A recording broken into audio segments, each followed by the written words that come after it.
エアコンこそ人類最大の発明だと思うんだよね。何度エアコンに命を救われたことか。私は今、この快適な空間から出られなくなっています。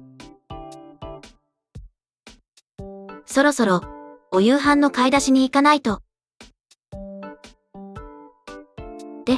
出たくない。お夕飯、出前じゃダメ、かな？ダメか。